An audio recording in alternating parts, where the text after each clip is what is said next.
जेव्हा आपण भरपूर प्रमाणात अनहेल्दी पदार्थांचा समावेश आपल्या रोजच्या लाईफस्टाईलमध्ये करतो, तेव्हा कुठेतरी आपल्याला शरीर इंडिकेट करत असतं, जसं की एनर्जी कमी होणं, डोकं दुखणं, वजन वाढ हे तर स्वाभाविकच आहे. त्याचप्रमाणे आपल्याला काहीच काम न करावंसं वाटणं, आळस येणं, हे असे बरेचसे सिम्प्टम्स आपल्याला आपली बॉडी दाखवत असते. त्यामुळे मग हेल्दी लाईफस्टाईल मेंटेन करणं खूप गरजेचं असतं. म्हणजे काय, घरातलं अन्न खायचं, तेही हेल्दी असं. मग ते जेव्हा हेल्दी बनवायचं असेल, तेव्हा आपल्यासमोर डिफरंट डिफरंट ऑप्शन्स पण तेवढे पाहिजे. म्हटलं चला झटपट रेसिपी तुमच्यासोबत शेअर करूयात. म्हणजे जर तुम्ही वेट लॉस जर्नीमध्ये असाल किंवा अगदीच तुम्हाला नाश्त्यासाठी, जेवणासाठी काही बनवायचं असेल, तर हा बेस्ट ऑप्शन मी तुमच्यासाठी घेऊन आलेली आहे. नक्की करून बघा. चला झटपट रेसिपीकडे वळूयात. तर इथे मी अर्धा कप इन्स्टंट ओट्स घेतलेले आहे. तुम्ही ह्या ऐवजी ओल्ड फॅशन ओट्स जे थोडेसे जाडसर असतात, ते घेतले तर चालतील, अतिउत्तम. अ, आणि हे जे ओट्स आपण जेव्हा वापरतो, तेव्हा ते थोडेसे भिजवून वापरायचे. त्यामुळे काय होतं, त्याच्यातलं जे फॅटिक ॲसिड असतं ते रिलीज होतं आणि डायजेशन याचं चांगलं होतं, ब्लोटिंग होत नाही. त्यामुळे नेहमी ओट्स तुम्ही भाजून घेत जा किंवा मग भिजवून घेत जा. तर इथे मी इन्स्टंट ओट आहे, त्यामुळे 15 मिनिट भिजत ठेवत आहे आणि 15 मिनिट नंतर अ, आपण ते वापरणार आहोत. जर ओल्ड फॅशन रोल ओट्स घेतले तर ते रात्रभर भिजवले तरी सुद्धा चालतात. तसे ओट्स रात्रभर भिजवा किंवा अगदी 1 तास, अर्धा तास भिजवले तरी सुद्धा चालतील. तर आता आपण बनवणार आहोत थालीपीठ. त्यासाठी मी कांदा, कॅप्सिकम, कोथिंबीर आणि तुमच्याकडे जर हिरवी मिरची असेल तर ती मस्तपैकी बारीक चिरून घ्यायची आहे आणि गाजर मी किसून घेणार आहे.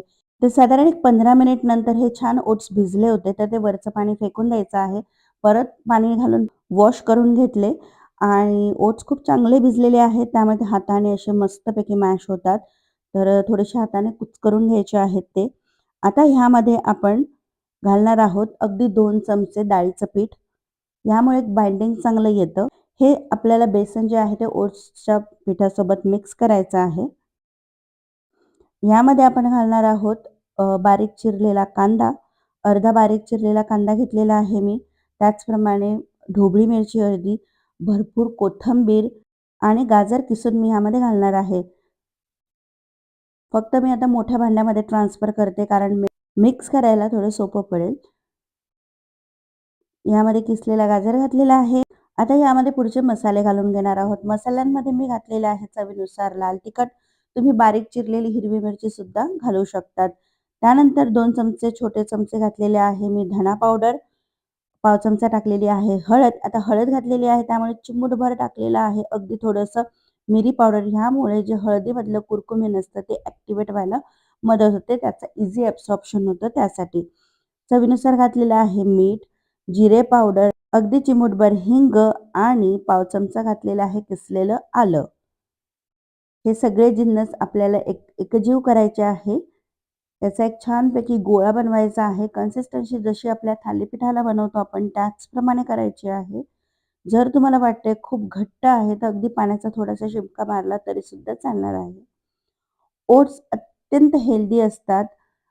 हाय इन फायबर असतात, अँटीऑक्सिडंट्स असतात. त्यामुळे शुगर लेवल कंट्रोल करायला मदत करतं. लो कोलेस्ट्रॉल म्हणजे कोलेस्ट्रॉल कंट्रोल करायला मदत करतं. त्यामुळे आहारात मध्ये-मध्ये असा ओट्सचा समावेश करणं चांगली गोष्ट आहे.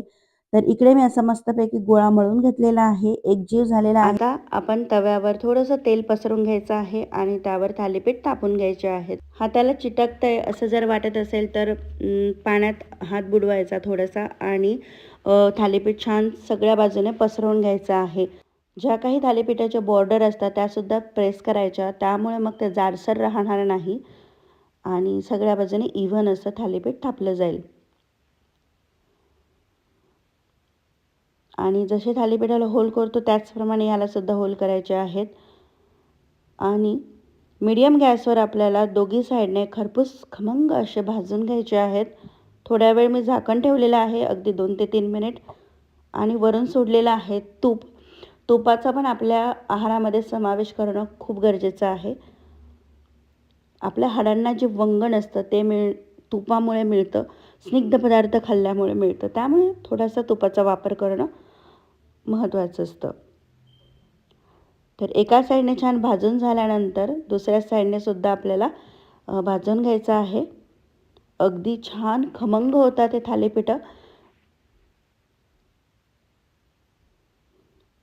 वेट लॉस जर्नीमध्ये जर तुम्ही असाल तर आपल्याला खरंच प्रश्न पडतो की काय खायचं रोज रोज, हो ना? की व्हरायटी पण मिळेल आणि आपल्याला बोर पण होणार नाही. तर हा पण एक छान पदार्थ आहे, तुम्ही नक्की करून बघा. हेल्दी तर आहेच आणि बनवायला पण सोपं आहे, तेव्हा नक्की करून बघा. तर आता पहिलं थालीपीठ छान खमंग खरपूस भाजून झालेलं आहे, त्याचप्रमाणे मी दुसरं करून घेते. तर अर्ध्या कपमध्ये माझे जवळजवळ 3 थालीपीठ झालेले होते.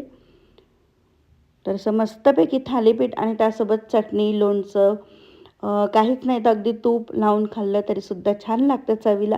नक्की करून बघा आणि चॅनलला सबस्क्राईब करा. पुन्हा भेटूयात नवीन एका